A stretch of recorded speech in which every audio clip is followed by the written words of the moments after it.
وہ راجہ عتیق صاحب سے بھرپور تعلیم کے ساتھ ان کا استقبال۔ بسم اللہ الرحمن الرحیم۔ پہلے یہ بات تو بڑی خوشی ہوئی کہ گرمی کے وقت دوپہر کے وقت صحافی اور ٹائم پہ بیٹھے ہوئے ہیں، ہم تھوڑے لیٹ ہو گئے۔ ہمارا خیال تھا کہ شاید دوست لیٹ آئیں گے، تو سب سے پہلے تو معذرت، لیکن آپ نے بڑی اچھی بات کی کہ صحافی کو کیا مشکلات۔ آج میں نے کال میں لکھا تھا، آج بھی دنیا میں ہر حصہ جہاں کسی نہ کسی طرح ڈکٹیٹرشپ ہے، جہاں عاملیت ہے، جہاں لوگ شخصیت حکومت ہے، وہاں صحافیوں کو مسائل ہیں۔ نہ صرف پاکستان میں بلکہ دنیا کے ہر ملک میں جہاں لوگوں کے حقوق سلب کیے جاتے ہیں، جہاں لوگوں کی آواز دبائی جاتی ہے، وہاں صحافیوں کو مسائل ہیں۔ اور جس معاشرے میں صحافت آزاد ہے وہاں لوگ باشعور ہیں، وہاں لوگوں کے مسائل حل ہوتے ہیں۔ تو شاید اسی وجہ سے ہمارے حکمران یا ہمارے دوسرے جو طبقے ہیں وہ کوشش کرتے ہیں کہ صحافیوں کو جلد سے روک لیں تاکہ لوگوں کے مسائل نہ حل ہوں۔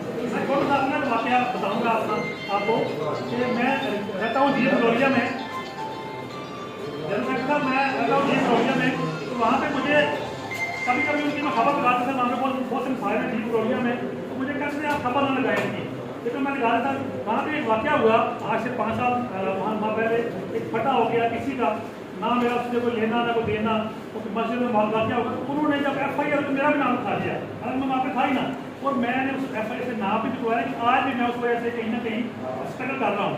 مجھے دوستوں نے کہا کہ ہم 100 بندے اکٹھے ہوتے ہیں، ٹاؤن والوں جاتے ہیں آپ ساتھ، میں نے یہ 100 بندے لے کے میں نے کیا کرنا ہے، میں نے کوئی جرم نہیں کیا، میں نے حق کی بات کی ہے، میں نے سچ کا ساتھ دیا ہے۔ اگر تھوڑی سی پرابلم آ رہی ہے کوئی بات نہیں، تو فیس کرتے ہیں۔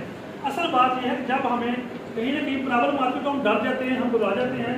تو میرے خیال میں اگر آپ کی لیڈرشپ جو ہے وہ اسٹرانگ ہے، اگر آپ کا ویژن اسٹرانگ ہے، اگر آپ حق کو سمجھتے ہیں، اگر آپ صحافت کو مشن سمجھتے ہیں، تو آپ کہیں بھی ڈرتے نہیں، آپ کہیں بھی رکتے نہیں ہیں۔ پرابلم وہی ہوتی ہے جب ہم کسی نہ کسی پارٹی کا حصہ بن جاتے ہیں۔ میرے خیال میں ہمیں پارٹی کا حصہ بننے کے بجائے صحافت کو، قلم کو ایک مشن کے طور پر اپنانا چاہیے۔ Very good. قلم کار کی کوئی پارٹی ہوتی ہے، قلم کار کی محبت ریاست سے ہوتی ہے، کوئی پارٹی بھی اگر غلط کام کرتی ہے تو اس کے خلاف لکھنا چاہیے ہمیں۔ میں نے یہ ڈی سی صاحب جب گوجرا میں آیا کہ میں نے کالم لکھا کے خلاف کہ آپ کا فوٹو شیئر کرتے ہیں، اور مجھے لاہور سے کال آئی کہ آپ نے کیا لکھ دی ہے، تو میری ان سے لڑائی تو نہیں ہے، ہم نے جو دیکھنا وہ لکھتے ہیں۔ تو میرا خیال یہی ہے